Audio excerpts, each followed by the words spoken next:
A hilarious new stand-up special from comedy legend Jim Gaffigan, The Skinny, is coming to Hulu November 22nd. This Thanksgiving, see Jim in a whole new light as he gives you the inside scoop on everything from parenting teenagers to weight loss and gaslighting family members. For everyone in need of a happy hour, the new hilarious stand-up special, Jim Gaffigan, The Skinny, premieres November 22nd, streaming on Hulu. The holidays are all about sharing with family. Meals, couches, stories, grandma's secret pecan pie recipe. And now you can also share a cart with Instacart's family carts. Everyone can add what they want to one group cart from wherever they are. So you don't have to go from room to room to find out who wants cranberry sauce, or whether you should get mini marshmallows for the yams, or collecting votes for sugar cookies versus shortbread. Just share a cart. And then share the meals and the moments. Download the Instacart app and get delivery in as fast as 30 minutes. Plus, enjoy free delivery on your first 3 orders. Service fees and terms apply. Ask me, ask Iliza anything. It's time to ask. Ask me all your questions. Leave them in the Instagram comment section. Leave them on your Twitter or leave them on your Facebook. We'll see them, we'll read them, then we'll give you answers. You know it, I've got it. I've got the answer, you ask me. I'll tell you anything.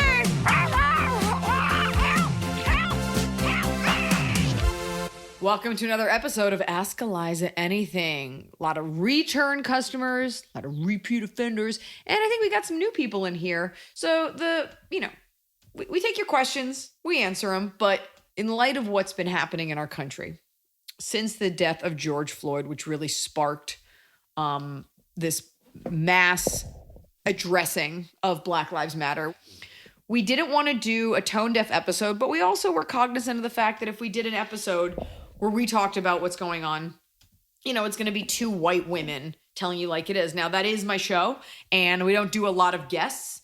So we'll answer a couple of questions, and just know that this is all coming from a place of education, a place of love, of wanting to convey messages.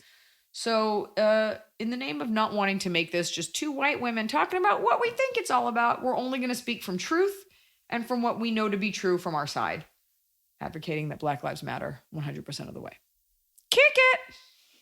So I really liked this question from Siamese.sunflower. Hey, Eliza and Emily, I'm a true believer in voting with your dollar, and I'd love to hear about some Black-owned businesses you guys love. Personally, I love Shea Moisture and Brio Geo, to mention a couple. Now, I like this question because we get people who ask you about products they should be buying. You get a lot of people. Just kiss Tian Fu right on her biscuit nose and send her on her way. Goodbye. Oh, she's leaving. Well, she's squirming. You get a lot of questions about sunscreen, like a lot. Like people are always asking you, what kind of sunscreen do you use? What kind of sunscreen should I use? And I learned about from, of course, the skincare subreddit, blackgirlsunscreen.com. Yeah, you've talked about this before. But here's the thing. I learned that they have a recycling program. So when you empty a bottle, you send them back in. They take them. I love that. Yes. And then you get a surprise. Right? Literally every race other than white people tends to live in harmony with the world. Well, and sunscreen is good for everyone. It's important for everyone. I also learned from Reddit about the Eat Okra food app, which tells you about Black-owned restaurants and food trucks. Yeah. So that you can, if you're going to get takeout, get it from there. If it's like, if all things are equal, which they are, the food is tasty. And you want to try a new restaurant. And you're like, oh, I really want Mexican food today. And this is a Black-owned Mexican place. Why the hell not? I can speak to that. First of all, I do want to preface anything and everything by saying you have fingers. Don't at me if you don't, although I don't know how you're doing it. Do your own research. It is so easy. A lot of the Instagram people that I follow are constantly posting, here's a list of Black-owned businesses. Sometimes I'm kind of like, okay, that's just a bunch of names and or not even links, or just links and it's a page and it is overwhelming. So I prefer to be specific. Bloodsoe's Barbecue, the restaurant that my husband was the executive chef of, named by Kevin Bloodsoe of Kevin Bloodsoe. Black man from Compton who started his barbecue place in Compton, brought it to Hollywood. That's a place in LA. You want probably the best barbecue. Check out Bloodsoe's. But it takes maybe half of a second to Google your city Black-owned businesses. And it was already easy before, but now, especially with all the Instagram and all the influencers constantly generating lists and lists, it's very easy.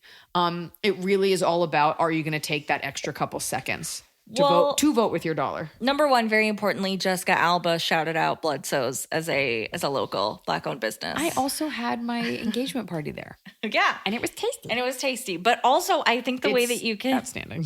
It's really good. The way you could keep it from being daunting, I think, is instead of being like, okay, I have to change everything I'm buying, just like next time you need to buy a bottle of wine, next time you need to buy a sunscreen, just look it up. Or because by the way, that's a big part of, I mean, aside from the Black Lives Matter, the murdering of Black people, we're talking about visibility, considering them a seat at the table. So while you naturally would be like, oh, I'll just pick this brand. And to be honest, you all often don't know who owns your brands. I was actually delighted to find that a couple brands that I do like, or a couple of stores I do like, happen to be Black owned. And I was like, oh my God, good for me. But just take a little bit of extra time and just throw them a couple bucks. Because that actually goes a long way if enough people do it, if we spread it around. Yeah. And also, you'll just see little bits and pieces. Like I just read that Band-Aid is now going to come out with actual flesh tone bandages for everyone. But so someone replied and was like, what about Browndages, which have been around forever? Browndages on Instagram, bandages. Well, they could have been around forever because Instagram hasn't been around forever. Well, they've just been, but it's true. I've looked at Band-Aid forever and I'm like, it's a white skin tone. Yeah. And tan. Those gross, like the khaki, ace bandagey looking ones. Yeah. Ones, but for the most part, it's quote unquote flesh, which was a huge issue. I remember when I was a kid with Crayola, the peach-ish one that looks like white skin was called flesh. Yeah. So the idea, if you're a Black person, and most people don't think about this stuff, and I certainly didn't until someone said something about it. Yeah. Most people don't think, like, if you're Black and everyone's telling you, oh, the color of flesh is white, you're like, well, where do I fit in? So I think that's great. I looked at the image for Band-Aid and what they were offering, and it's like this cornucopia, not cornucopia, but it's this scale. Yeah. It's not just white and tan and Black. It's like a couple colors in between. Yeah. I vote, since no one's skin color is actually even the color of the white person Band-Aid, everyone should have to deal with that suffering. So there's one brown one tan one white person one, and purple albinos like you, it'll just look like you're having a Band-Aid. Or I have an even better idea.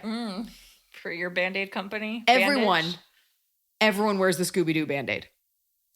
Because by the way, no one's putting on a Band-Aid like, bet this is camouflage. No one's going to see this. We all know you're wearing a fucking Band-Aid. So everyone has to wear the Scooby-Doo pattern. Do you remember, did you ever have the tattoo bandages? Band-Aid is the trademark name, bandages. Did you ever have the ones that look like tattoos? No. Oh, you could only find them sometimes, and they truly like looked like they were super clear. It looked like the tattoos that you would like put on with water. Back to my idea. Yeah, I mean, as a comic, I'm all for making life difficult for everyone. So everyone gets Scooby-Doo. Yeah, Senator, you hit your forehead. There's Scooby-Doo Band-Aid.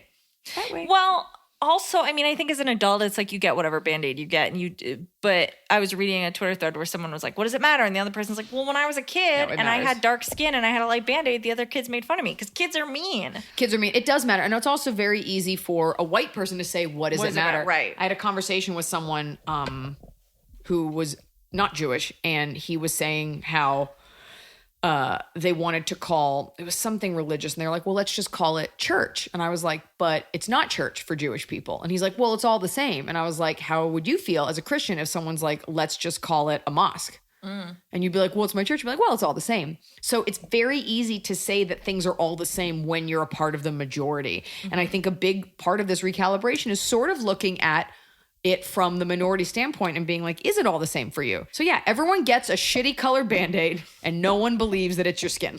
Right. But instead of, supporting Band-Aid, the brand 80 years too late, maybe buy from like Browndages or something. I mean, maybe, or we also, this version of life where everyone's trying to do what's right and pivot, and you're like, fuck you. And it's like, yeah, for sure, fuck you, but everybody is wrong. Everybody's racist. So let's try to move forward. And yeah, support change, But also, now that we have the internet, you can find out about Browndages and things like that. Now that you know, you can't unknow. You can't unring that knowledge bell. Very easy to Google. Next time you're buying something, don't just like sort People by heard this. Next top one. on Amazon. Okay. I don't need you to recap what I said eloquently in the first place. For people taking notes. No. Fall has fallen, winter is on its way, the days are shorter. But just because, well, they feel shorter. And just because the days feel shorter doesn't mean your to-do list gets any shorter. You still have to power through your busy days. And a great way to do that is with nutritious food from Factor's no prep, no mess meals. At the end of a short day in the fall or the winter, the last thing you want to do is have to cook. Factor has got you covered from breakfast, snacks, dinner, anything in between. Factor has easy, nutritious options to keep you fueled, like their chicken Florentine with spinach and garlic chili cauliflower. You bet. That's what I want to make myself at the end of a day where I am exhausted and my husband isn't home. Whether you like routine or you enjoy mixing things up, Factor has you covered with 35 different delicious meals every week and over 60 additional convenience options you can add on, like keto cookies, pressed juices, and smoothies. And because Factor meals are chef prepared and dietitian approved, you're going to love not only Factor's meals taste, but also how they support your goals, even if your goal was just making yourself dinner. Head to factormeals.com/Iliza50 and use code Iliza50 to get 50% off your first box and 20% off your next month. That's code Iliza50 at factormeals.com/Iliza50 to get 50% off your first box, plus 20% off your next month while your subscription is active. The holidays are here. And for a lot of us, the holidays mean decorating, hosting, celebrating. For me, it means a lot of traveling, and nothing feels better year-round, but especially during the cozy holidays, than a restful night's sleep in soft, luxurious sheets. Boll & Branch's signature sheets are made with the finest 100% organic cotton, and they get softer with every single wash. You already know that I got Boll & Branch this summer when I needed breathable sheets to sleep in, but this holiday season, I'm actually gifting some of my friends and family Boll & Branch's Ultimate Softness Bundle. I get to choose a signature hem sheet set in any color, a signature hem pillow set, and a waffle bed blanket. And they're all getting juniper because I think it's a classy color. This way you know you have something nice to sleep on when you visit. It's the perfect gift for you and them. Gift you and your loved ones a better night's sleep with Boll & Branch. And right now is their best offer of the entire year. For 25% off plus free shipping on your first set of sheets, head to bollandbranch.com/Iliza. That's Boll & Branch, BOLLAND branch.com/Iliza for 25% off. Limited time only, exclusions apply. See site for details. So finally, fall is here. I have been looking forward to it. I have had a hard year in a good way. You know, like I had a baby. I have been on a nonstop tour, nonstop traveling, and it's been hot. So I'm looking forward to, of course, pumpkin spice, everything, cooler weather, and slipping into a cozy sweater from Quince. I've talked about Quince before. Quince has beautiful leather jackets, cotton cardigans, soft denim, and so much more. All Quince items are priced 50 to 80% less than similar brands. Dressing expensive doesn't have to be expensive. Their clothing is beautiful, it's durable, it stands the test of time, and it's what I like to call a capsule wardrobe. I got an Italian wool cocoon coat. That's one of those, you know, it's got like a European collar and it covers my butt so I can walk around New York City and not be chilly. And Quince only works with factories that use safe, ethical, and responsible manufacturing practices. Get cozy in Quince's high-quality wardrobe essentials. Go to quince.com/Iliza for free shipping on your order and 365-day returns. That's QUINCE.com/Iliza to get free shipping and 365-day returns. Quince.com/Iliza. Caitlin Finesse. Hi, Eliza, Baby Arm, Smokey Husky, Tian Fu, and Silent Scott. What are your thoughts on this? Is it better to unfriend or unfollow those who display willful ignorance and intolerance, or better to stay friends with them in order to engage with them and or see their point of view? I'm struggling with this right now. Well, I'm not, because anybody who's chirping at me only follows me. I don't follow them, or they're just like random troll and they come in. Well, what about actual... You're not really on Facebook, with real friends. First of all, I don't look at Facebook, but I don't look. California's extremely liberal. I know mostly liberal people. I don't have that in my circle. I may not have like the wokest of people, but we don't have anyone. I don't have anyone that's in my immediate stratosphere vehemently disagreeing in a way that needs arguing. And so that's, to me, a good thing. I'll always welcome some consideration or an article or debate, but I don't have somebody like a friend blowing up my Instagram feed all day, every day. With nonsense. You know, I always believe, you know, wrapping your medicine in sugar, spoonful of sugar, otherwise known as a spoonful of sugar, not wrapping your medicine. We get so incensed and people just go at each other, even if you're 100% right, if you're screaming at me, it's really hard to want to hear that. So if there's a way you can have a dialogue with them, maybe you could both learn something. The mute button is a beautiful thing. And I've said this a lot of times. You can mute someone, that way it's not going to be a thing. But since we're all talking about being anti-racist versus just confronting it head on, yeah. If the world is not on your shoulders, but this change comes from these real conversations. So I suggest you de-escalate it. Get them to a face-to-face thing because people are a lot bolder online. Well, face-to-face in video. Don't go around them. I'm not the fucking CDC. Like, I can't have everything I say be like, but also. And I'm correcting. Okay, I'm here with the rules. It's really boring and annoying. Wear your mask. Wear your mask when you confront racists. 99% of the things that are said online, no one would say to your face. And when I was posting positive stuff about Black Lives Matter and people were mad at me, I'm like, say it to a black person. I fucking dare you. So there's face-to-face. There's a conversation. Try to approach it from, hey, like, I'm not trying to vilify. Nobody wants to believe that they're bad. Mm-hmm. And people are even doing good things, not realizing that they're bad. A lot of liberals are absolutely the most deeply stupid people.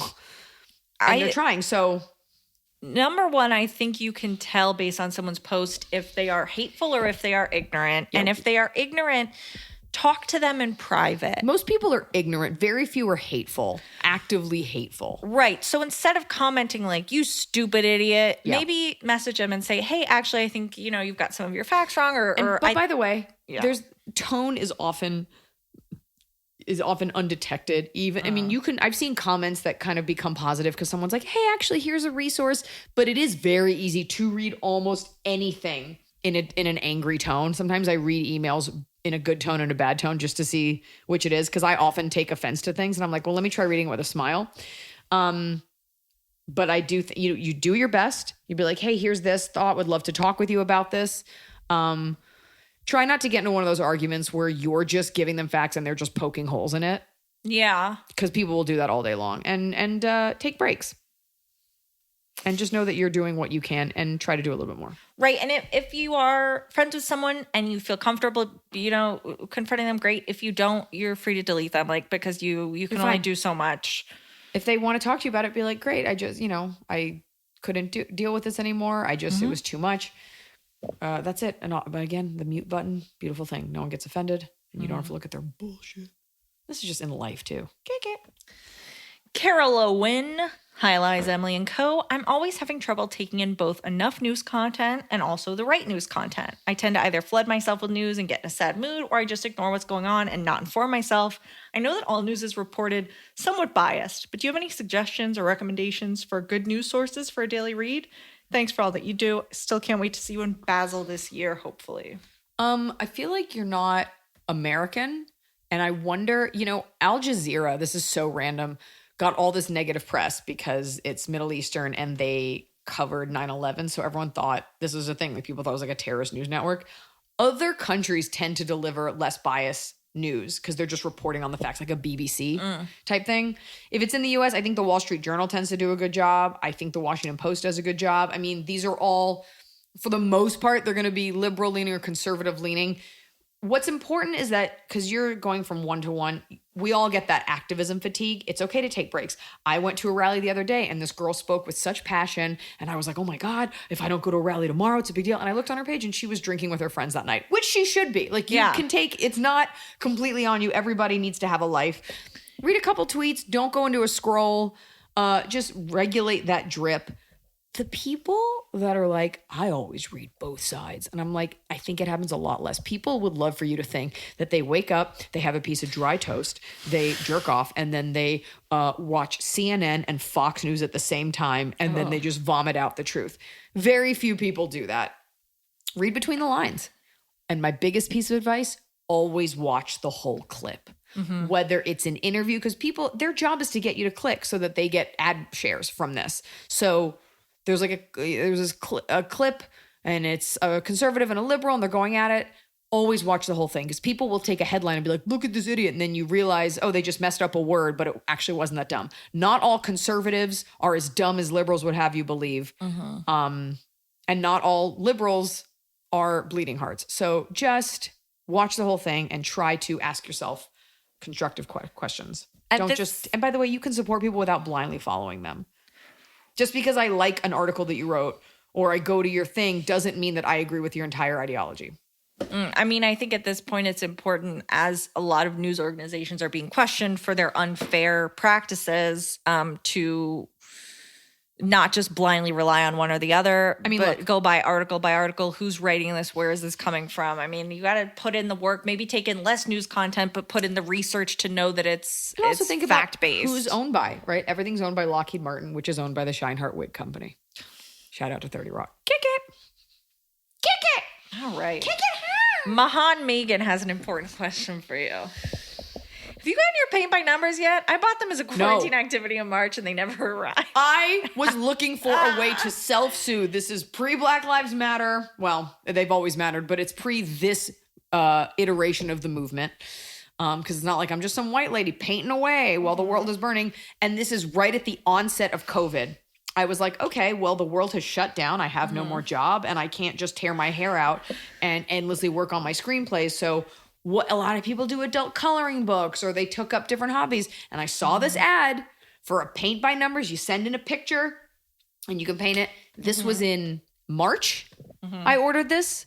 It's June. Well, so you always take up for the business. Well, because they did say you're a pawn. Okay. So I am actually, for this person, Mahan Megan, if you DM Ask Iliza back, there is a private Facebook group for people who have bought this thing and are waiting on it. And people share. What's the brand called? You can I don't want to say them. Who cares?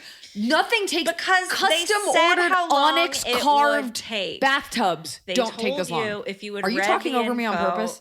That you Nobody didn't wants to hear read that. The info. Emily, They're don't talk within over me. Their legal rights. Okay, you're a jerk. So there's a Facebook group with about 20,000 people that I applied for and What's got the name of the accepted company? to. It's called Max Novelty. Okay. And I got accepted to their private. You're talking about voting with your dollar. Like, I understand it's going to take a couple weeks, but like this defeats the purpose of an activity during lockdown. If there's a fucking cure for this disease before I get my paint by number. Look, you can join this group and everybody talks about how they don't have their paint by numbers yet. I think that says something. A 20,000 strong Facebook group that could be dedicating those resources to Black Lives Matter. Some people are painting their things and sharing their paintings. It's about half and half paintings and then people. But I mean, here's the problem. You can't return it because it's custom. You bought something without asking me. When you search for this site, that's one of the Facebook groups. All the other Facebook groups are, this company is a scam. Don't buy from them. It takes 8 years. So you're just trying to get more control over my life. I'm sorry I made a purchase.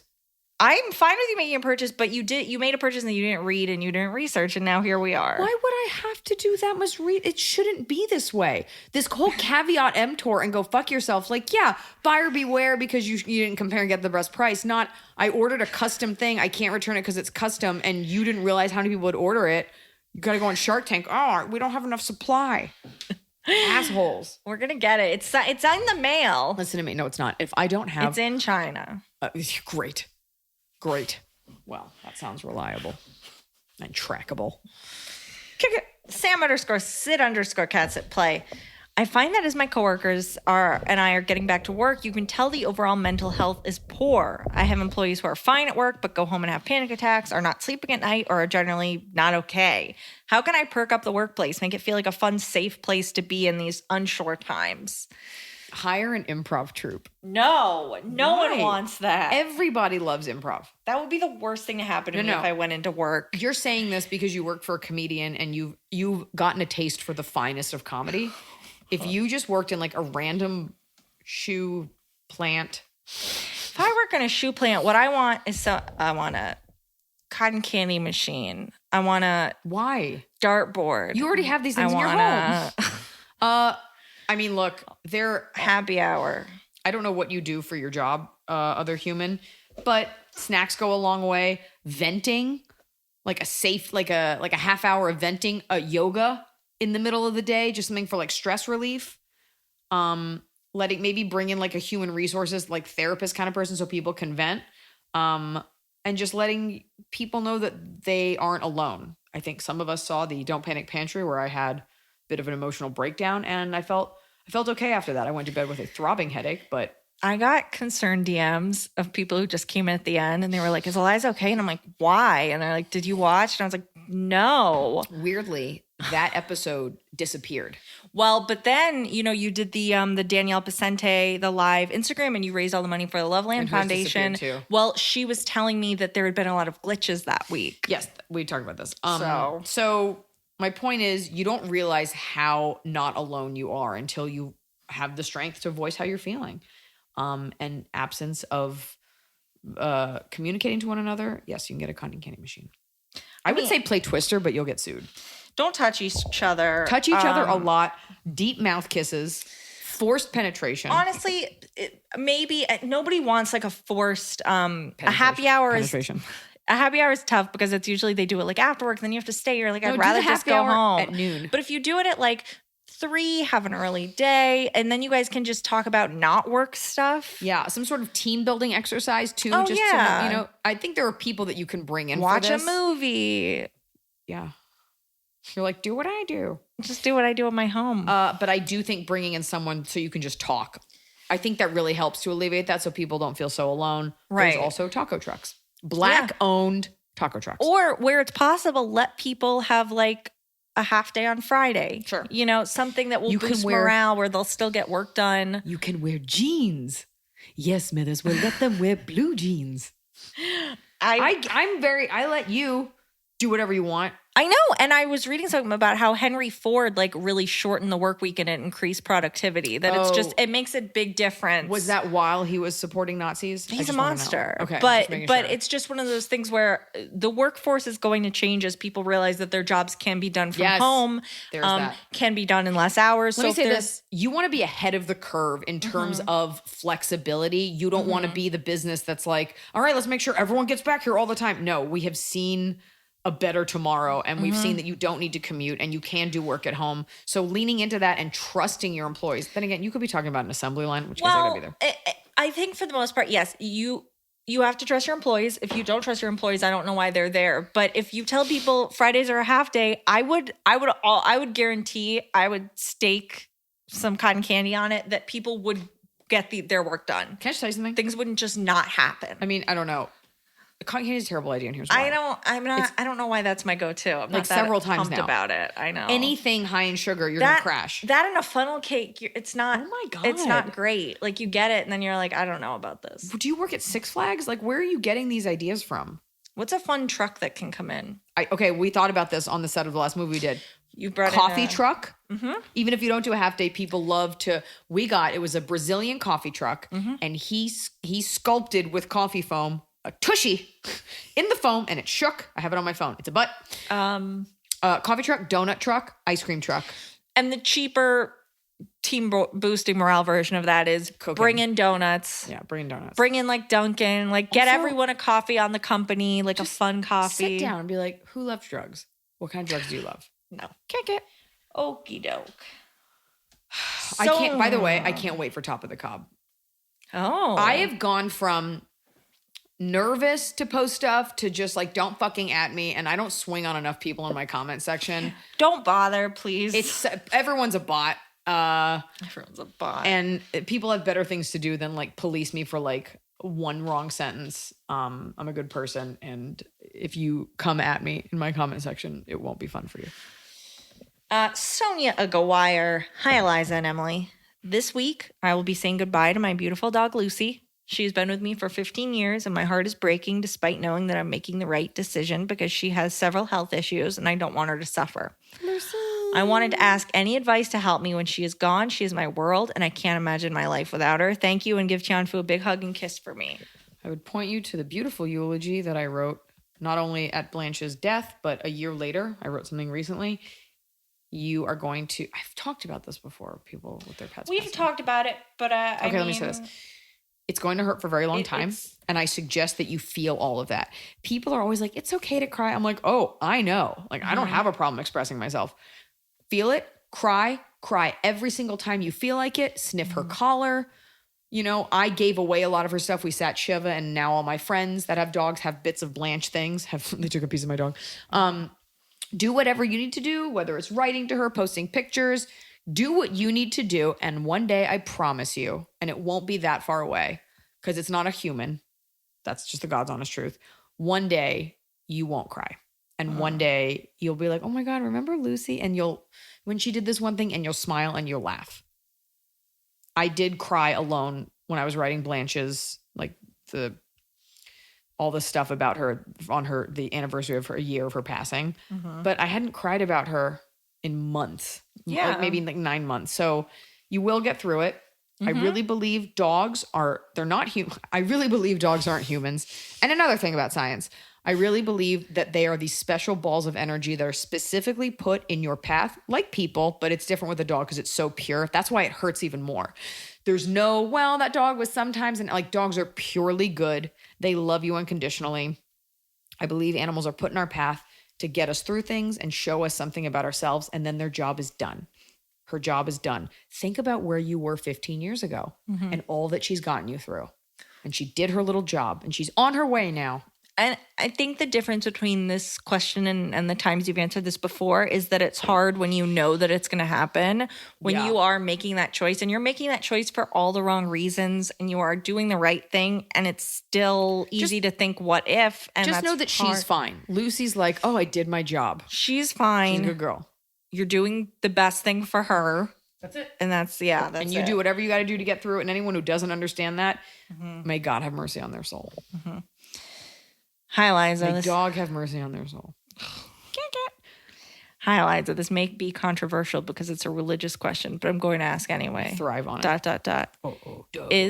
Was Tian Fu or Blanche Jewish? If so, would you throw them a bar mitzvah? I saw it on TikTok and thought it would be so cute if they were Jewish too. If not, what religion, if any, do you think each pooch prays to?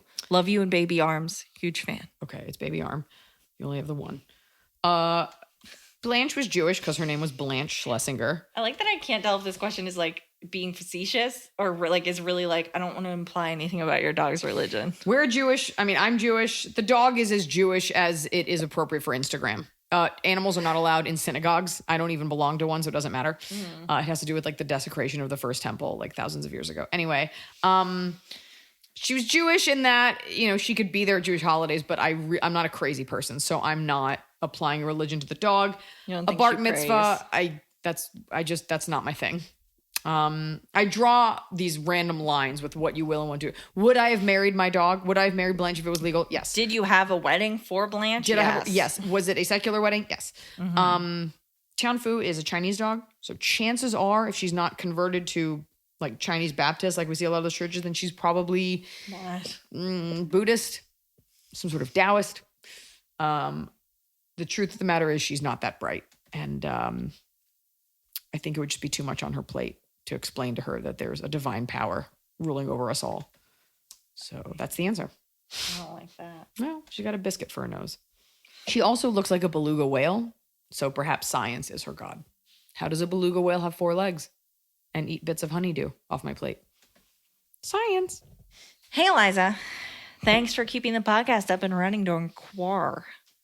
No one calls it Quar. I've heard it. Stop trying I've heard it in the pods. Stop trying to make I've heard Quar it happen. on the streets. Okay. I've noticed that, at least since I've had my babies, that I smell differently when I sweat. Maybe I'm just like getting older. I don't know, but I smell differently. And I don't love that. If I'm on set or if I'm on stage or if I'm doing anything like functioning in public and I don't want sweat stains or to be aware of my stinky pits, that's when I turn to Lumi whole body deodorant because it keeps me smelling fresh all day. Lumi is seriously safe to use anywhere on your body. Pits, under boobs, right ladies, thigh folds, belly buttons, butt cracks, your feet. It's clinically proven to block odor all day and control odor for up to 72 hours. How? Well, unlike certain traditional deodorants that may try to mask odor with a fragrance, Lumi is formulated and powered by mandelic acid to stop odor before it starts.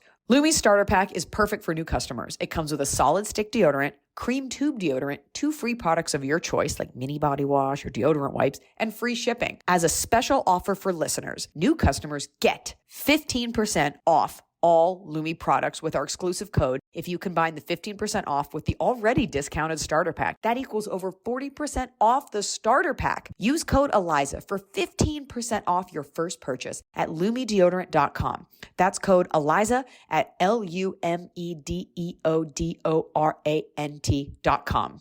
A hilarious new stand-up special from comedy legend Jim Gaffigan, The Skinny, is coming to Hulu November 22nd. This Thanksgiving, see Jim in a whole new light as he gives you the inside scoop on everything from parenting teenagers to weight loss and gaslighting family members. For everyone in need of a happy hour, the new hilarious stand-up special, Jim Gaffigan, The Skinny, premieres November 22nd, streaming on Hulu.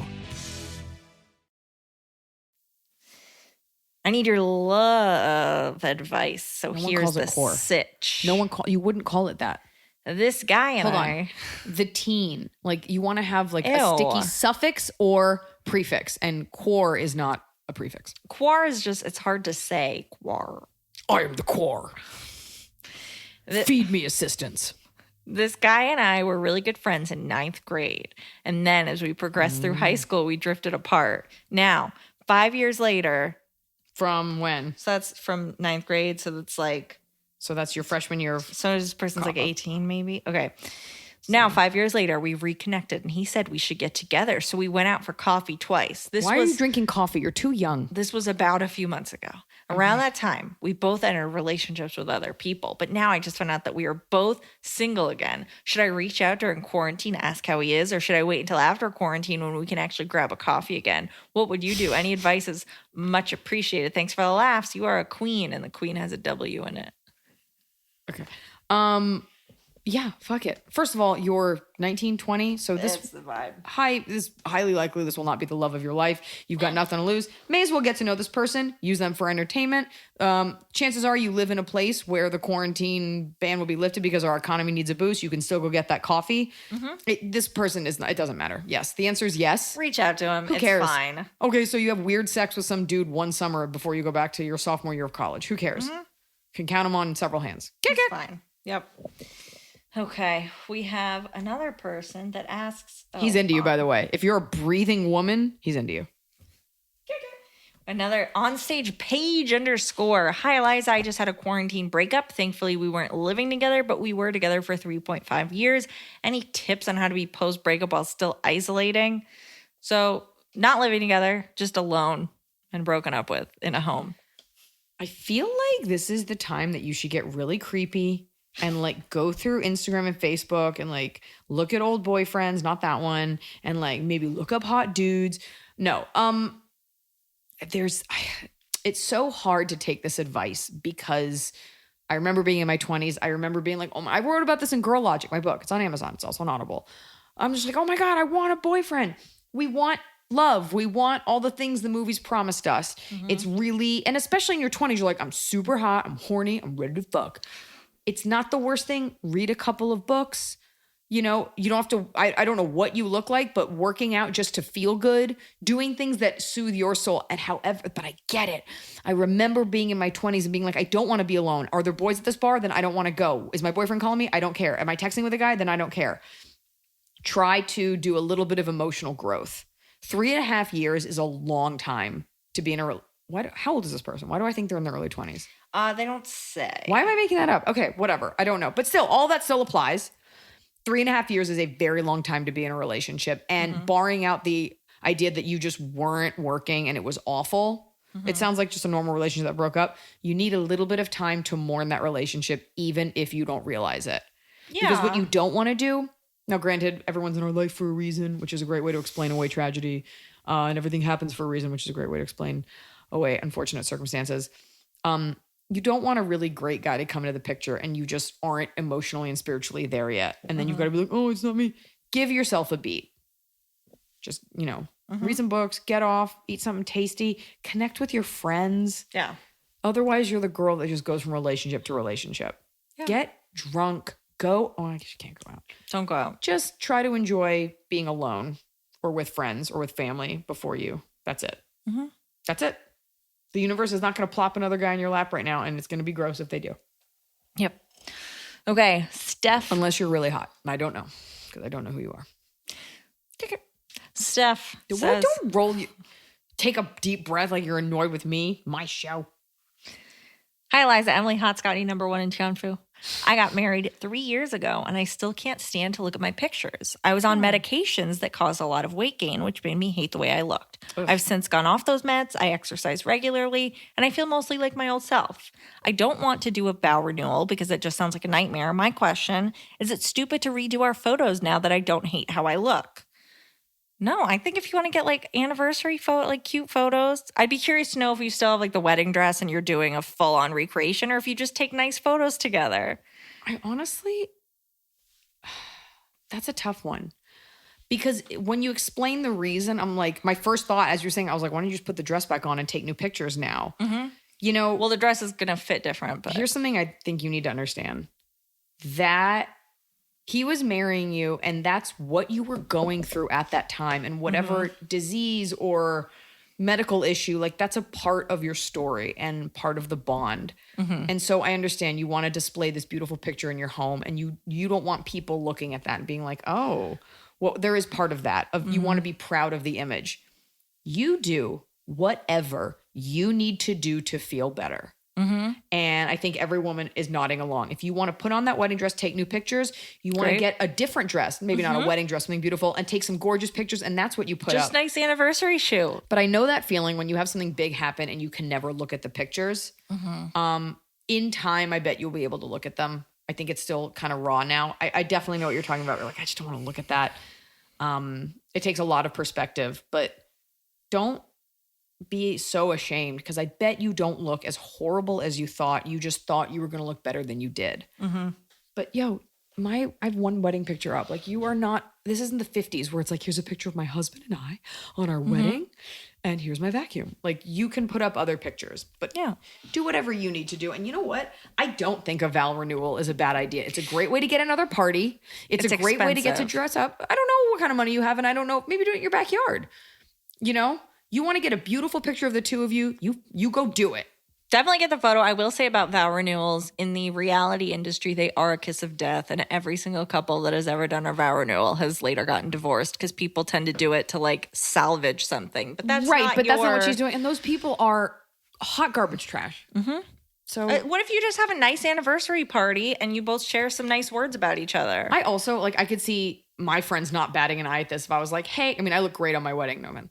But I could be like, hey, I looked really bad. I want great pictures. And everyone would be like, we're on board. What friend wouldn't want to be part of a fun occasion celebrating you? Yeah.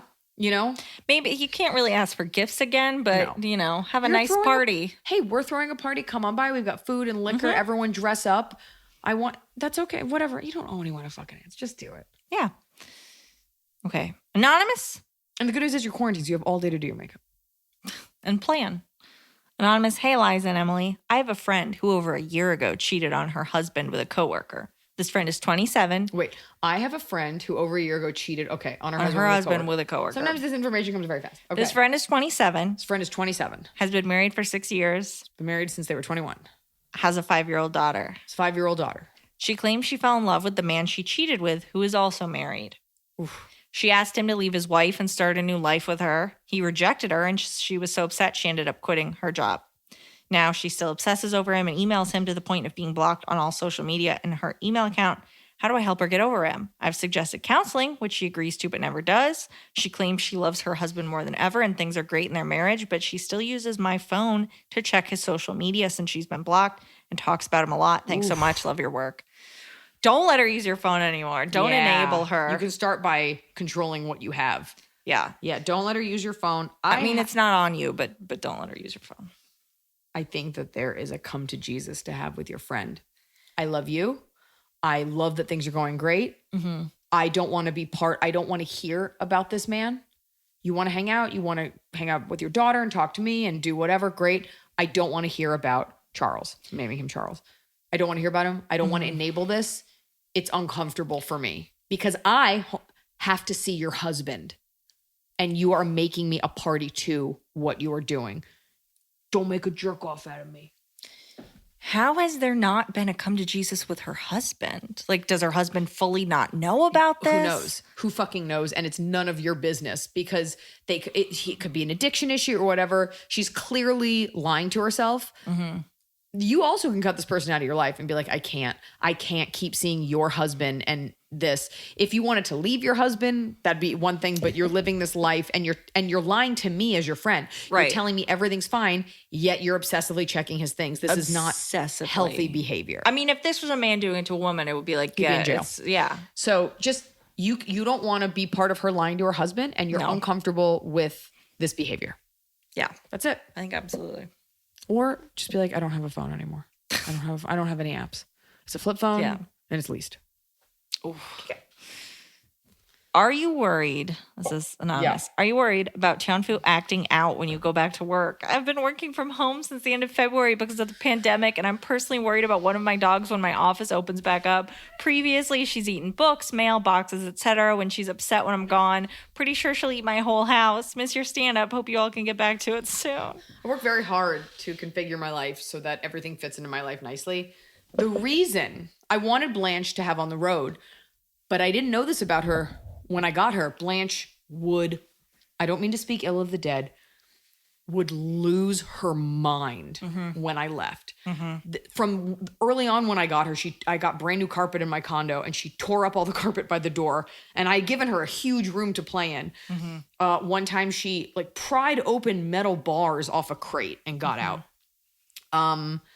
She took a dump in more than one person's bed.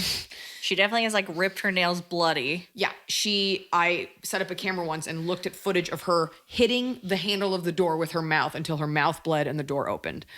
So a big part of the reason I took Blanche everywhere was because she knew the deal. She's like, I'll be so well behaved. I'll sit in the back. I won't say nothing. And that was like this tacit agreement we had. So a big part, it's not like, oh my God, Eliza's so codependent. It's no, my dog will lose her shit and destroy something. And no one knew that because she was such a well-behaved lady. Tian Fu, I wanted to bring her everywhere because it's fun to bring a dog everywhere. And we discovered recently that Tian Fu sometimes throws up in the car and would prefer to not be in the car. She will sit by the door quietly and just wait till you get home. Part of me is like, that sucks. I want to bring her. And sometimes we do. And I'd like to bring her on the road. So the answer is, I don't think about it. Tian Fu's fine. She actively does everything she can not to get in the car and just sits by the door. Poor baby. She says, I'm just made of donuts. I'm just made of biscuits. She's fine. I mean, well. Some dogs, and by the way, I had Blanche for 9 years. I always came home to her and she never understood that I was coming back. Some lessons for some dogs, especially rescues, just can't be learned. Yeah. So but it is going to be hard when everyone has set up different expectations with their animals and then have to change that. Yeah, that'll be hard for dog trainers are going to make great money after this ends. Had a dog trainer. Dog still barely knows her name. You don't kick it. What? I had 2 dog trainers. You have dog trainers and then you don't do what they tell you to do. That is not true. Okay. I will fight you. That is not true. I will fight you. That is not true. We work so hard. You followed everything. And Tian Fu is very stupid. Biscuit knows. Very much does what she wants. And yes, I don't really care enough. She doesn't pee on the floor. She doesn't hurt anything. I'm not raising a Rhodes Scholar. I don't care. It's a dog. Okay. Do whatever she wants. Anonymous asks. Feed her honeydew and rub her belly. Okay? Anonymous asks, have you come across any ways that might be appropriate and helpful for white folks to recognize Juneteenth, aside from acknowledging it? Now, I thought this was an interesting question because I had not heard of it. So excuse me, my wokeness is blinding you. I did know what Juneteenth was because in Dallas, they have a big Juneteenth celebration. And I would listen to rap stations growing up and they would always talk about it. Because it's not something that it's like a white thing. It is a black thing. So I knew what it was. Well, for anyone who doesn't, like me, Juneteenth is in 2 days from when you are reading this. It is the oldest nationally celebrated commemoration of the ending of slavery. So It's really cool how you memorized that and like didn't read that off a Wikipedia page. well, it's interesting because it's based on a date when a major general landed in Galveston, Texas, with news that the enslaved were now free. So I'm sure that that's an area that's talking about it a little. And Texas was like, "What? Sorry, we can't hear you. Right. You have to speak loud." Okay, well, we'll just talk about it later. Well, this was 2.5 years after the Emancipation Proclamation. For sure. So sorry, we didn't get that. it is a thing that I was unaware of that was being celebrated. In a lot of communities, there are Juneteenth celebrations. There's Join a up. parade or something. Look, you're not going to go to someone's house for like a cookout, but you do have a right to attend public events. I believe that people should have safe spaces where they're allowed to congregate. And you know what? If it's all Black people, maybe if this is a large event, go. Just like you would go to a Day of the Dead celebration. I remember we painted our faces for them. People were, of course, white people, like, it's so racist. I'm like, really? Because I'm pretty sure it was a Mexican woman who asked me if I wanted my face painted for like $15. There is a way to go and observe and eat the food of and pay and contribute to by just being a body at other people's celebrations. You don't have to do anything other than go and just be there and observe. And even just read up on it, because maybe you're like me and you did not know there was this holiday. But by the way, let's say you go and let's say there's concessions and these are Black, I would hope, Black owned concessions, or that money is going to some sort of Black charity. You are putting your money toward something in that community. You're not showing up, setting up your own shop and like not letting it. But like you're paying for the party. Like you're paying for these things that are being run by this community. So you are contributing and you have a right to be there and just be respectful. And that's it. Join in. Don't try to take it over. That's it. Yes. Join in. Don't try to take it over. People lost it. I posted this thing that was like suggested guidelines for white participation at a protest. I didn't write this. No. They never even occurred to me because I kind of naturally did them on my own. I don't want to lead a chant. I don't want to speak at a Black Lives Matter rally. Right. It's not your time. Yeah, there are things you have to say and you can have those conversations, but it's sharing that microphone. And people were so mad. How dare you tell me how to act? I'm like, really? Because at a women's rally, I don't want a guy getting up there and explaining to me how women are. Yeah. When you're of the group, you don't need someone not of the group telling you what. I appreciate your allyship. I want your help. Totally. I want you to be there. But people took it as a way to get someone. And then this really large social media account regrammed it and they tagged me. And they were like, thanks so much. I'm like, you don't need to tag me. I didn't write it. I don't know who wrote it. I don't know where I got it. Probably from another white person. But yeah, if you can just remove the righteous indignation at things, and if you can just ego. Yeah. No one's saying you can't go, but like, do you really want to yell to a bunch of black people, like, say her name? Like, so now you're telling Black people to yell Breonna Taylor. Just go. If, for what it's worth, I don't participate in chants at protests. I will not yell fuck the police. That's just not the way that I am. I don't do the chanting. As a comic, I don't want to be told when I speak, but I also don't have to speak. I don't agree with every single thing. Just because we have a systemic and systematic issue with race in this country doesn't mean that you and I are always going to agree on everything. But I support them having that voice and going. And so for Juneteenth, you can just go. You can pay to eat the food. You can be part of it. You can watch. You can read about it. Post retweet about it. Yeah. Try not to be an asshole. Yeah. That's all. I went to a rally. It was less of a protest and more of like a rally. And it was led by a bunch of Black women. Even that sounds racist. A bunch of Black women. But it was all Black women put together. And the attendees were largely white. It was in West Hollywood. And these Black women got up and they gave these impassioned speeches and spoke about their experiences. And it was actually, to say beautiful makes it like they're like on display, but what they were talking about was very moving. And I was just kind of listening. And, it is tempting, especially as a comedian, especially as a performer, like you want to be like, yeah, let's fucking do it. And you want to feel good. So it is a lesson to kind of sit there and just quietly observe, which I did. And this Black woman was on stage and she was giving a really moving speech, and she was talking about how Black women always show up for other people, at different movements and protests. And like, now it's time to show up for Black women. And I thought that was really interesting.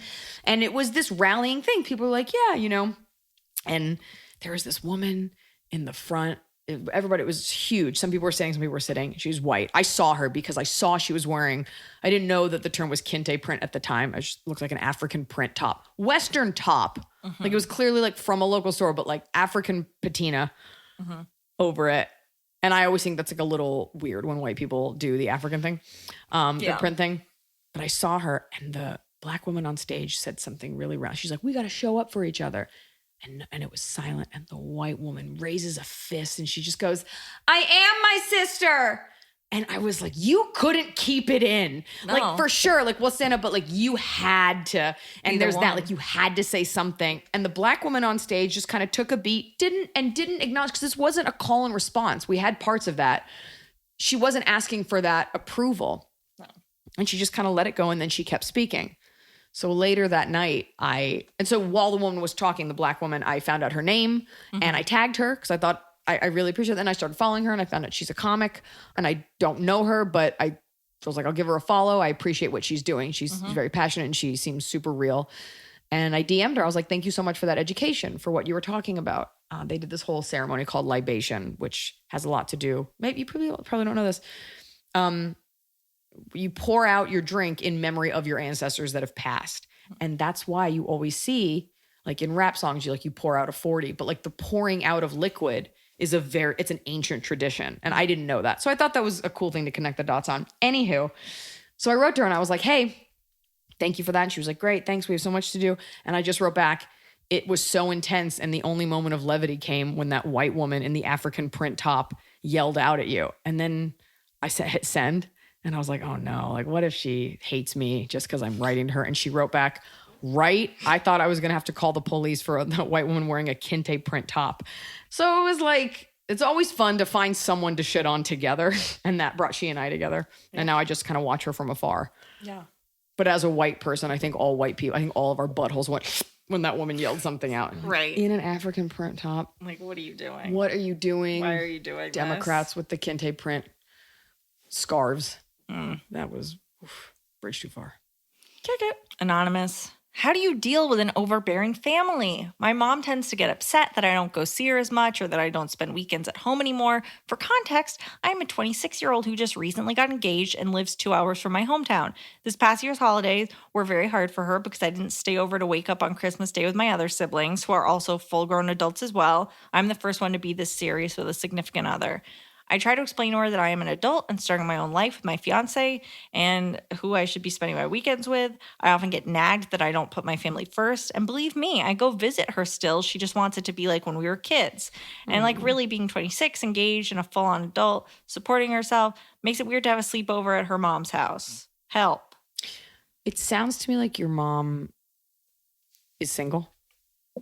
I didn't get that. That feels very like, and I don't mean that in a disparaging way. I mean it more in like, this is what she has now, or her kids. Even if she isn't, it doesn't really matter.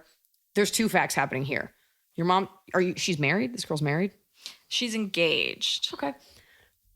And lives 2 hours from the hometown. He is your family. And like, this is a step in like, when you're married, my mom said this to me on my wedding day. Oh my God, it makes me want to cry. It was at my rehearsal dinner. It was in the speech. She was like, I'm going to have to get used to not being the one that you go to for everything now. And like, you're with Noah now. And like, she got that. And it was so big of her to say that. I think you have to have a talk with your mom. Every answer to this show is you have to have a talk. But you'd be like, what would you like me to do? Are you not bringing the fiance? Are you bringing the fiance? But here's the thing. Your mom loves you in a way that no one will ever love you.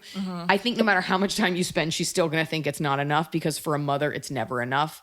So you might just have to get used to her forever nagging you and just dip in when you can. Yeah. I mean, that's just, you're going to have to come to some sort of... Come to Jesus. You got to get emotional and be like, I'm compromise. trying so hard to be a good fiance and be a good daughter, and you make me feel so bad. And she'll be like, oh my God, honey dump. I don't want that. Honey dump. I am. I don't know. I feel like they're in the South or the Midwest. But you could have, be like, I'm trying my best. I say to her, be like, what would you like me to do? And then we can try to work that out, but then don't do it. Right. Because if it's do what I do. Listen to my mom and then secretly don't do it. Be like, totally got that email, but like, I didn't read it. She sends me so many emails and I wake up and there's so many and I'm like, what am I supposed to read? And they're never formatted correct. There's always like forwarded from a forward. And they're always like that super elongated text where it's like 8 words across and it's just like a long paragraph that looks like a Ralph's receipt. Okay. Anonymous.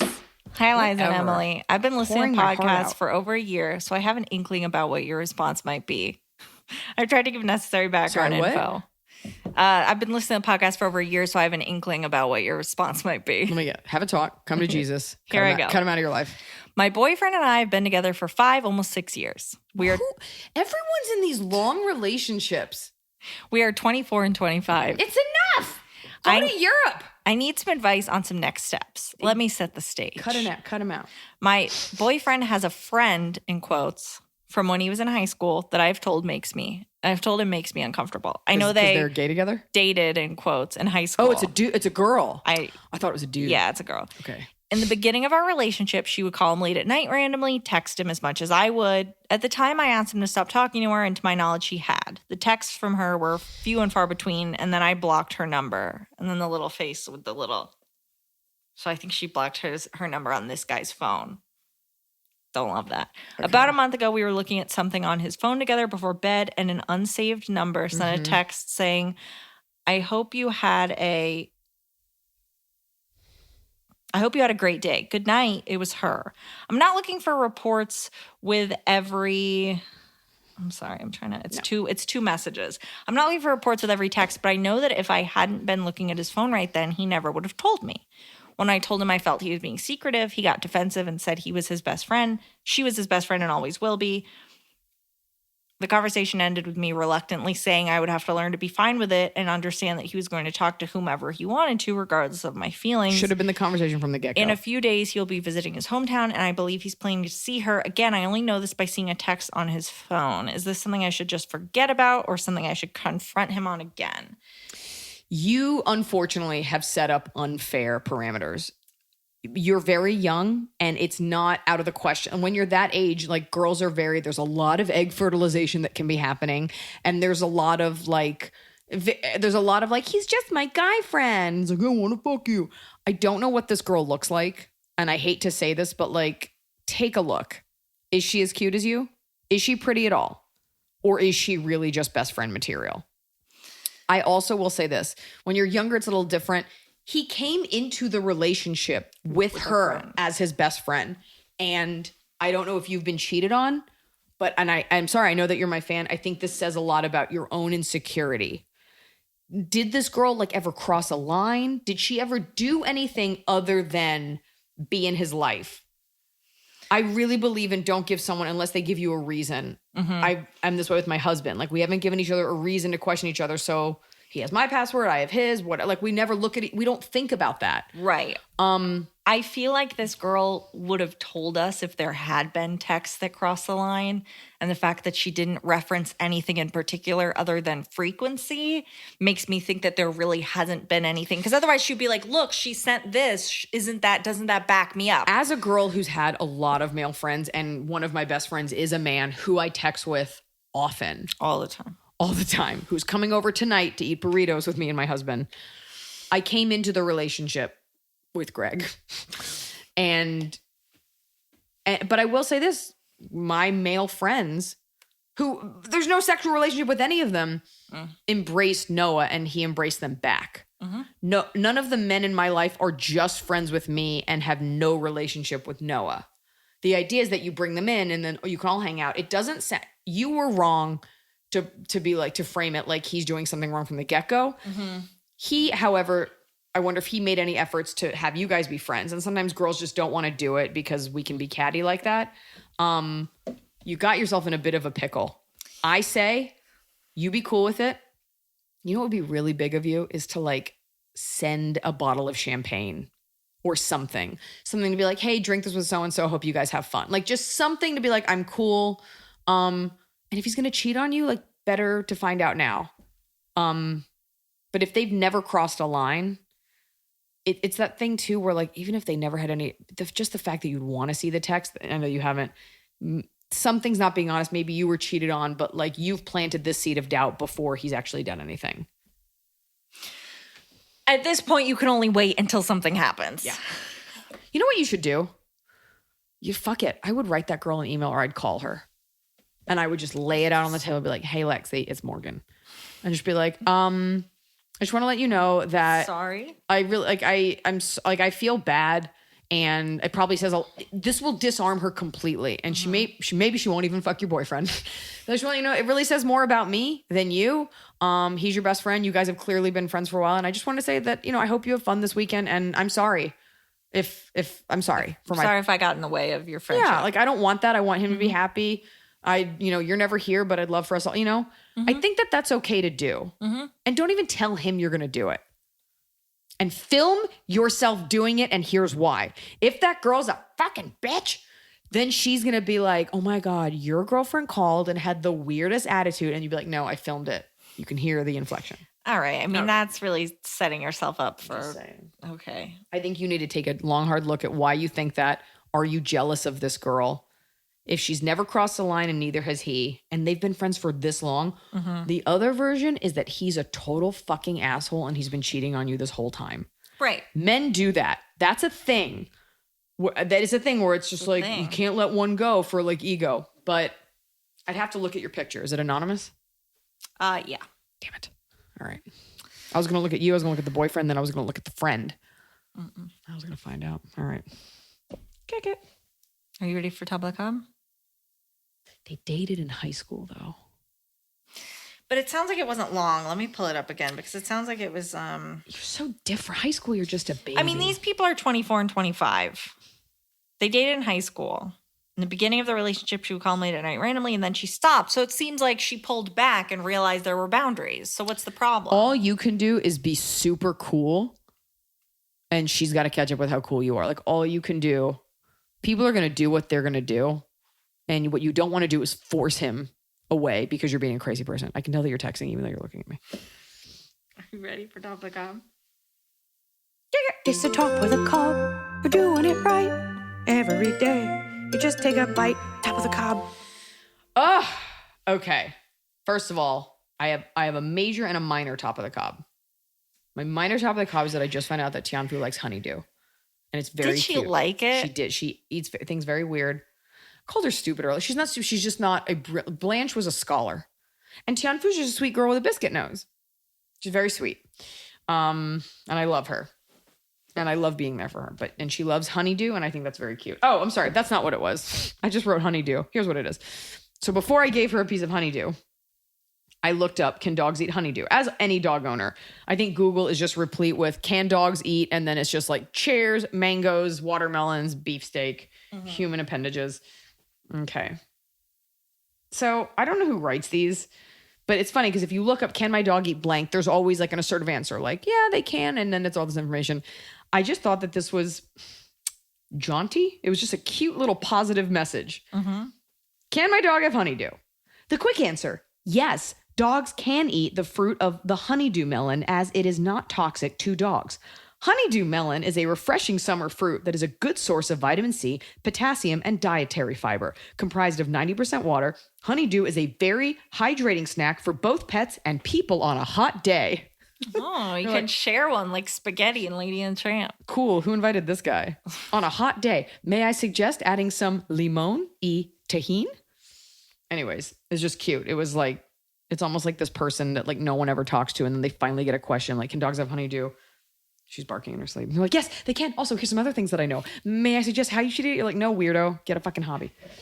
Anywho. What's your other Top of the Cob? What does this say?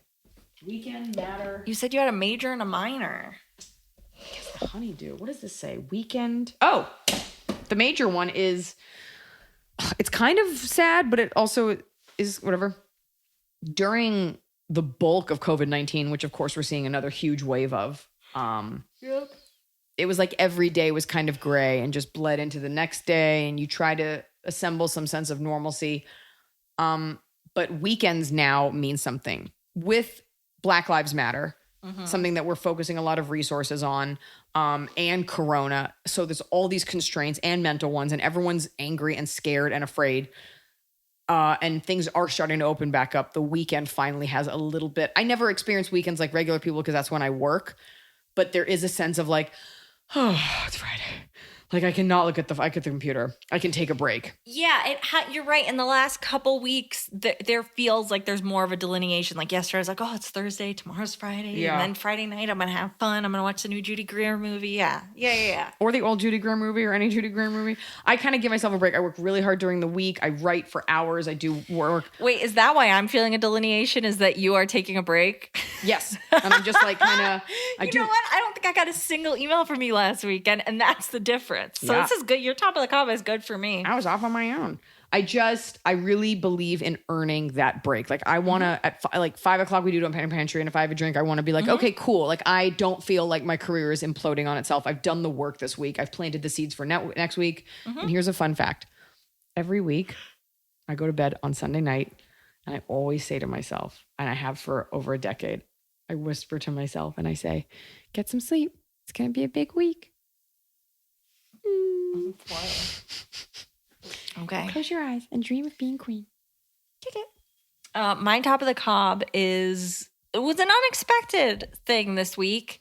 And I have to preface it, as we preface everything, with no one needs to do this, but it was just nice. A show that you were on, Estrogen's Follies, sent a gift basket for you. And they also sent one to me and to your publicist, Greg, I did a your best Zoom friend. call for this book club in Austin, Texas. And they were lovely women and they were very communicative. They were and so cute. It was very easy to like set up. And I really felt like I didn't do that much. And they sent along a gift basket addressed to me. And that was very thoughtful and kind. You're absolutely right. You didn't do much.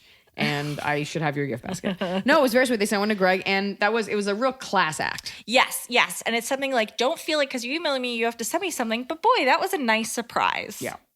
My bottom of the cob is in the last couple weeks, I've just sort of stopped answering, like fighting it out in the comment section. Sometimes I get rock hard and I'm like, let's do this. Slaying you motherfuckers all day. But then sometimes you're just so tired, and it really depends on the mood. And then sometimes comments are so inane that you actually don't even want to answer it to be funny. You're just like, oh no, like I think this is a trap. Yeah. So we had posted, you can't say raffling because of legal terms, but we were giving away the chance to pick the meal that we make on Don't Panic Pantry. And all people had to do was donate $10 to blackvotersmatterfund.org. The contest is over. The event. You can still vote it. Yeah, you can still donate. We're just not... we won't know anything. And each $10 got you like a ticket, and then we would draw. We're going to draw a winner later today. But Black Voters Matter. Oh Jesus Christ! Black Voters Matter Fund.org. This is giving money so that we can help cater to areas where they are experiencing voter suppression. My home state of Georgia had so many problems. Now, this is something that you might not be aware of if you live in a particular neighborhood, but voter suppression, particularly in Black areas, where the opposition tends to be conservative, they don't want people to vote for something on the other side, tends to be liberal. They will, they're not going to come to your home and bolt your door shut, but the electricity goes out at the voting place. The buses aren't running. The ballot doesn't come to your home. There's all these little micro things that people do. It is a documented fact to make it difficult to vote. And not everyone has a car. Not everyone has a way to a local thing. If you live on a farm or something. So all these things that we take for granted, just go down to your city hall, big deal. There are things that are done to make it just a little bit harder to deter an already disenfranchised audience from voting. These are facts. You can choose to ignore it, but this isn't like global warming where it's like, oh, it's up for debate, JK. So we just posted that. And that's just us trying to use our platform to amplify a suppressed minority. That's it. And this person who I think is... You think is a robot? The picture they use is a little weird. The name is not cool. And then the name is like, I'm kind of a shithead. And even the bio is basically them being like, I'm a shithead. So you're like, okay. Part of me thinks you're just like a 15-year-old boy. Like a troll. Or even worse, like a 19-year-old girl. I don't know. And so they write, and I was watching this and I was like, I'm not biting. I don't know. They wrote, I've asked this several times and still haven't received an answer, ... And I'm thinking, first of all, asked, I don't fucking owe you anything, but asked where? Yeah. Like asked you or just asked various? Yeah, this has been in my story. So what are you talking about? Why is voting an issue for Black people? What is threatening their ability to do it? Everything. Okay. If you've never heard of voter suppression, I get it. You might think like okay, that's weird that they don't want to vote. If you'd never heard of it. Right. Okay. So this one girl answers, search voter disenfranchisement or voter suppression. The ACLU published an article in February, which is a good place to start. I think that's a really, you can really like search it, but it's like true. Also, do your own research. Google is free. So go Google. But voter suppression is a very real thing. And this person writes disenfranchisement. She shouldn't have said disenfranchisement because you being disenfranchised is as a result of constant voter suppression. But whatever. Disenfranchisement is an example of felons using their right to vote. Are you saying that only black people are felons? Because that's pretty racist. And I was like, this is a straw man argument. And I hope you guys all know what that is. A straw man argument is you're like, I love blue. Are you saying you hate orange? Why are you racist? You're like, oh my God, I didn't. And then she goes, not at all. There are many different tactics used to make it harder for people to vote, which is what voter suppression is. And this person writes, enlighten me, which by the way, in the history of ever, enlighten me 100% of the time is code for go fuck yourself. No one's ever, enlighten me never means like, I really would like to know. Going to a voting booth doesn't seem that hard, which to me makes you sound racist right now. Yeah, because if all the ones near you got closed, if the ones you go to have lines where people are out until 11 p.m. because half the machines are broken, and because... As an American, I stand for your right to accessible voting. And that's why it's all, even if you watch RuPaul's Drag Race, they all vote very liberally, but they always say register to vote. And they never say how to vote because it's a basic right as an American. And this is a huge thing for us. Yeah. And if you have to wait outside for 10 hours, you should at least be standing for the American right to vote. You just should. This is part of why I'm not pro people like punch a Nazi. I'm like, I still am pro due process, and you can't just take the law into your own hands. Well, you want to punch a Nazi. Anyway, enlighten me. Going to a voting booth doesn't seem that hard. Getting a ballot mailed to your house doesn't seem that hard. All the obstacles projected seem really racist to me. Like you're saying all blacks are too stupid, and they're spelled too T-O, so there's that. To bubble a circle. I'm getting so mad listening to you read She's like, this. or is requiring an ID to vote. Like, duh, it's a basic requirement. So she just goes on and on, but the whole time saying, sad that anyone would lump all blacks into a category of complete incompetence. But she just kept being like, that's so racist. I'm like, here's a gay girl that looks like a person of color trying to explain to you what it is. And you just keep saying like, that's racist. You're gaslighting her. And I just wrote. Oh no, you got in there? No, I didn't. I just said, if only there was some sort of, like World Wide Web of information you could access to look things up. And I took something that you said, because technology is so limited that everyone has to go to a comedian's comment section for information. Ugh, I just wish there were a way to go to a page where you could type in a subject and magically get information. And then I texted the girl who had initially written, and I just wrote, don't engage. It feels like a trap. Do you know it's a great website to send people? Oh, lemonparty.org. No. Let me Google that for you. And it's a site Is where... it just Google? No. So what it is you go to it, you type in the thing, and then the website brings up, it shows you like a video of the screen of Google coming up, the thing being typed in, and it being Googled. So it's like oh my God, that's the so funny. most passive it's aggressive... letmegooglethat.com. Not for you. Anyway, so that's my bottom of the cob is... being a troll, and I can't even tell what kind of troll you are, but I know that it's a setup. Wait, I got it working. Okay, fine. Look at this. I show you. I show you. See, it like pulls up, like it shows you the process of Googling as though you're too stupid to even Google it. I thought it was going to be cooler. It used to be a very funny thing like 10 years ago. Well, what? I don't want to hear about Jean Triplehorn and like a made-for-DVD TV show. What? Crazy sick. Oh, no. She has herpes. Is she okay? She has goo in her eye for last week. If it doesn't get better next week, I'll take her in. I'm in communication. My vet's booked for 3 weeks. What's happening? Die? No, I just have to be careful that I don't get... Because the problem is that if she scratches herself because the eye is bugging her, she can do more damage than the actual like goo is doing. It's like a bacterial infection. Okay, 2 things. 1, it's the worst when your pet is sick, and I am You're just sorry. Looking, because I could tell on her birthday she didn't feel well, and I felt so bad because she was just like... And she's breathing kind of snuffly, like... Because she has like a little cold. Can I just say that it is a fate befitting of you that you would contract cat herpes? You know what? I had, when she was a baby, when she was like 8 weeks old and we first realized she probably had it and it's like lifelong, I just remember that the hottest doctor ever was filling in for my usual doctor. And Gracie was so small. And I just remember him picking her up and being like, I want to test something. And I was like, what? And he holds her up to his lips and he puts her face on his lips. And he goes, you know, the lips are the most sensitive part of the body. And I just wanted to see if her if her nose was stuffed up or if air was coming out.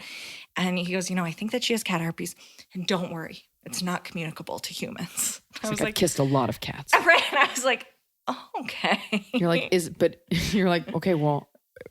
I still think about that man. Don't know his name. He was a fill-in doctor from some other vet. I could see, as you were saying, like the close-up of his like hot lips on her. He was so hot. Her and pustules. she was just, imagine like a kitten and he's just like kissing her. And I was like, oh my God. But you're like, I got a cat you can kiss. I just remember so specifically him being like, you can't get it. And I was like, okay. No, he didn't want you to think he had herpes. That's why. He's like, I'm so hot. I don't want you to think I have herpes. And it's like an upper respiratory disease. It has nothing to do with herpes. It's just like a lifelong, like she gets flare-ups of just like a cold. So I'm sorry. Thank you. It's the worst. It's so frustrating because you're like, if I had a cold, I'm just like, it's fine. I'll get through it. But they have a cold and you're like, oh no, you don't know. Also, animals are so stoic. Like you just never know what's wrong. I'm sorry. Right. Okay, well, that's like a really... Do you want to end this by... reading that comment section again? Yeah. No, talking about any... the organizations that you're... The vote... What's it called? That we just did? BlackVotersMatter.org. Okay, and also the Loveland Foundation was founded by Rachel Cargill. Who does some brilliant writing, and I found out about her via a friend of mine who posted about her, and I had never heard of her, and so I started following her. Just because you follow, I just appreciate the education. Yeah. And she's very smart, and I really enjoy the education. She writes this stuff, and as a white person, you're like, oh, I guess I do that. Okay. I don't have such an I have a pretty huge ego, but not when it comes to race, and I'm not above learning more. Well, and like with products, you know, do your own research, but if you want a couple easy places to start, there you go. But, you know, also donate to all the other things that we need. Yep. The world is falling apart. Okay, see you guys next week.